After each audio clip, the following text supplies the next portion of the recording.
नमस्कार। कभी सोचा है कि बस एक बटन दबाते ही पूरा कमरा रोशन कैसे हो जाता है या फोन कैसे चार्ज होने लगता है? इन सभी चमत्कारों के पीछे एक ही ताकत है, बिजली। सच कहें तो ये हमारे मॉडर्न जीवन की लाइफलाइन है। तो आज हम इसी अदृश्य शक्ति के रहस्यों को खोलेंगे और समझेंगे कि ये आखिर काम कैसे करती है। तो इस सफर में हम क्या-क्या जानने वाले हैं? सबसे पहले कि बिजली आखिर है क्या? फिर हम देखेंगे कि ये तारों के एक बंद रास्ते यानी परिपथ में कैसे बहती है। हम ये भी समझेंगे कि प्रतिरोध नाम का एक स्पीड ब्रेकर इसे कैसे कंट्रोल करता है और जब कई प्रतिरोधकों को एक साथ जोड़ा जाता है तो क्या होता है। और आखिर में हम बिजली के एक बहुत ही दिलचस्प असर की खोज करेंगे, गर्मी पैदा करना। तो चलिए अपनी खोज शुरू करते हैं। हमारा पहला पड़ाव है सबसे बुनियादी सवाल, बिजली का असली मतलब क्या है? ये किस चीज से बनी है और तारों के अंदर ये बहती कैसे है? इन्हीं सवालों के जवाब हमें आगे के रहस्यों को समझने में मदद करेंगे। विद्युत धारा को समझना ना बिल्कुल नदी को बहते हुए देखने जैसा ही है। चलिए एक बड़ी ही आसान सी तुलना से इस कॉन्सेप्ट को समझते हैं। जरा सोचिए, एक नदी में पानी बह रहा है, उसे हम कहते हैं जल धारा।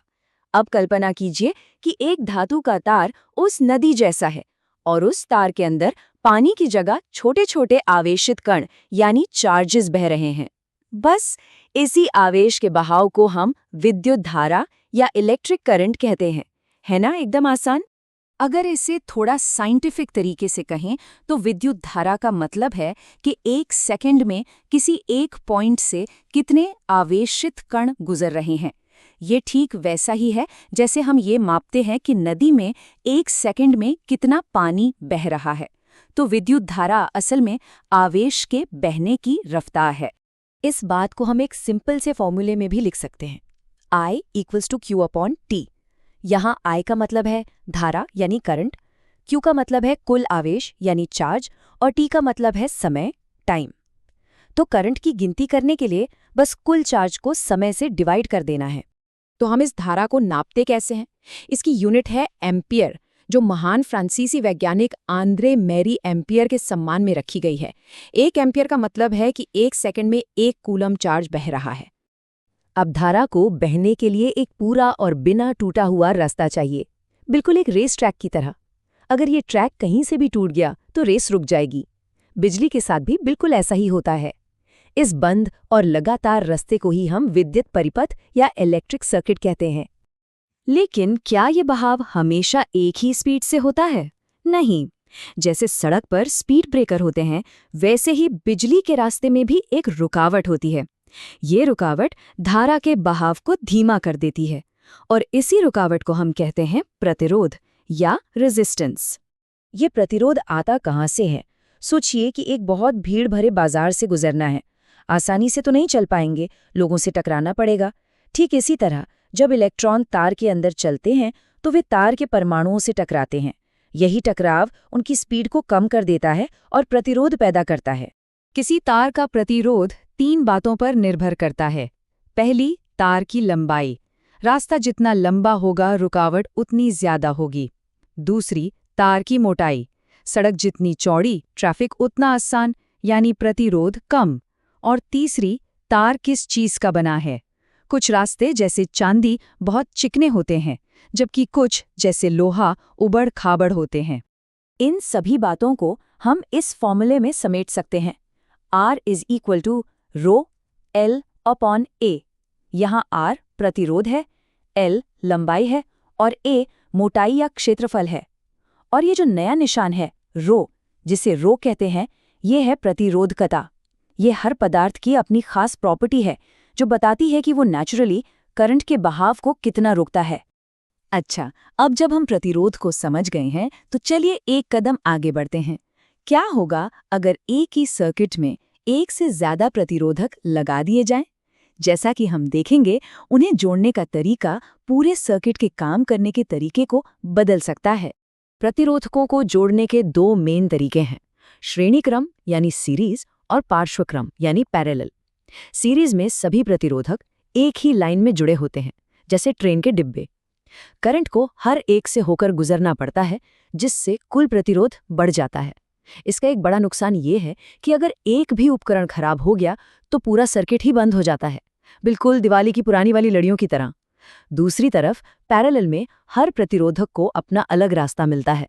इससे करंट बढ़ जाता है और कुल प्रतिरोध कम हो जाता है।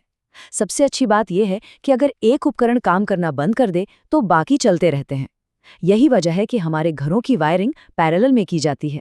अब हम बिजली के एक ऐसे असर के बारे में बात करेंगे जिसे हम सबने महसूस किया है। जब बिजली प्रतिरोध से लड़ती है तो एक बाय प्रोडक्ट पैदा होता है। क्या कोई अंदाजा लगा सकता है कि वो क्या है? जी हाँ, वो है गर्मी। ये तो सबने ध्यान दिया होगा कि देर तक चलने के बाद पंखा या कोई भी बिजली का उपकरण गर्म क्यों हो जाता है। क्या ये कोई खराबी है? बिल्कुल नहीं, ये बिजली का एक बहुत ही नेचुरल और ज़रूरी असर है। होता ये है कि जब बैटरी इलेक्ट्रॉनों को प्रतिरोध के खिलाफ धक्का देती है तो कुछ एनर्जी खर्च होती है। ये बिल्कुल वैसा ही है जैसे किसी भारी चीज़ को धकेलने में हमारी एनर्जी खर्च होती है और हमें पसीना आता है। बिजली के मामले में ये खर्च हुई एनर्जी गर्मी में बदल जाती है। इसी को हम विद्युत धारा का तापीय प्रभाव कहते हैं। इसी से जुड़ा एक और ज़रूरी कॉन्सेप्ट है विद्युत शक्ति यानी इलेक्ट्रिक पावर। ये हमें बताता है कि कोई उपकरण कितनी तेज़ी से एनर्जी का इस्तेमाल कर रहा है। इसका फॉर्मूला है P = V/I। यहाँ P पावर है, I करंट है और V है विभवांतर या वोल्टेज, जो असल में वो धक्का है जो करंट को सर्किट में चलाता है। और मज़े की बात यह है कि ये गर्मी हमेशा एक प्रॉब्लम नहीं होती। हम इस असर का बड़ी होशियारी से इस्तेमाल करते हैं। हमारे इलेक्ट्रिक हीटर, कपड़े प्रेस करने वाली इस्त्री और ब्रेड सेकने वाले टोस्टर, ये सभी उपकरण इसी तापीय प्रभाव के सिद्धांत पर काम करते हैं, जहां हमारा मेन मकसद ही गर्मी पैदा करना होता है। वाह, हमने बिजली की दुनिया में एक लंबा सफर तय कर लिया है। चलिए जल्दी से उन खास बातों पर एक नज़र डालते हैं जो हमने आज सीखी। ये है वो जादुई फॉर्मूले जो बिजली के बर्ताव को कंट्रोल करते हैं। पहला, करंट का फॉर्मूला I = Q/T। दूसरा, प्रतिरोध का फॉर्मूला जो लंबाई, मोटाई और पदार्थ पर निर्भर करता है। फिर सीरीज और पैरेलल में कुल प्रतिरोध निकालने के फॉर्मूले, और आखिर में पावर का फॉर्मूला P = V/I। ये फॉर्मूले ही बिजली की दुनिया को समझने की चाबी हैं। और अब जाने से पहले एक दिमागी कसरत। हमने सीखा कि हीटर और टोस्टर गर्मी पैदा करते हैं, तो सोचिए इनके अंदर जो तार यानी हीटिंग एलिमेंट होता है वो शुद्ध धातु का क्यों नहीं होता, बल्कि मिश्र धातुओं यानी एलॉयज का बना होता है। इसका जवाब आज सीखी गई प्रतिरोधकता की बात में ही छिपा है। इस पर विचार कीजिए और बिजली का एक और रहस्य समझ आ जाएगा।